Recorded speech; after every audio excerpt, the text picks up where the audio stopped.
Morning kids, VEDA day 23. Today we are talking about how we learned about the birds and the bees. So I'm going to tell you right off the bat, this might not be safe to watch at work. Just mark it save for later.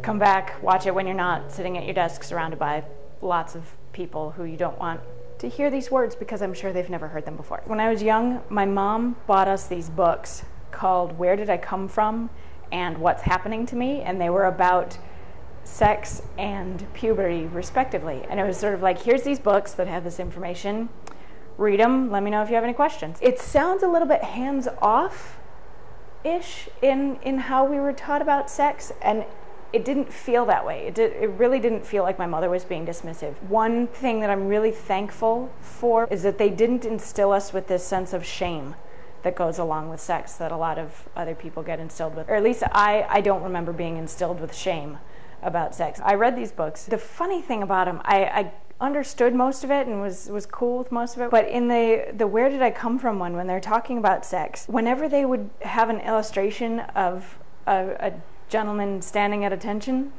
so to speak, they would draw the male genitalia sticking straight out at a 90-degree angle from his body. It was very confusing for me because being an owner of female anatomy, I had a pretty good idea of where that was supposed to go, but if it's at a 90-degree angle from him, how exactly is that supposed to work? It seemed very cold and impersonal, and there was this other part of the book where it's like, well, when a man loves a woman so much that he wants to be as close to her as he possibly can, sex happens. And I was like, yeah, but if it happens like this, how is that at all romantic or bonding, or how does that feel good? That has to be just painful for both parties involved, whatever. So it wasn't until many years later when I was exposed to my first erect male penis that I realized that's not quite how it works. Mother Nature was smarter than that to make it so that things can fit, and there's also a little bit of flexibility so that if you want to do that, you can do that. The funny extension of that story is I had a friend who had similar books growing up, a guy friend,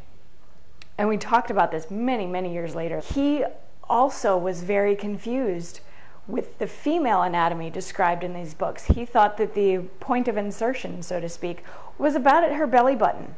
Because, that's technically where babies come from. That's where babies are grown. So it would make sense for stuff to go in there. But first of all, belly buttons weren't big enough. And second of all, you get the whole logistics thing, because he knows that, it's not a 90-degree angle. It's more parallel as opposed to perpendicular. So if it's parallel and he's got to get that in there, again, just a huge source of confusion based on weird semi-accurate drawings in books that didn't necessarily paint the whole picture. Speaking of which, they also left out quite a few things, like what would happen or not happen if a guy has just been drinking all night or spent all of his formative years smoking pot. That was my first exposure to the birds and the bees. Most of what I know now is the result of trial and error, and error, and error, and error,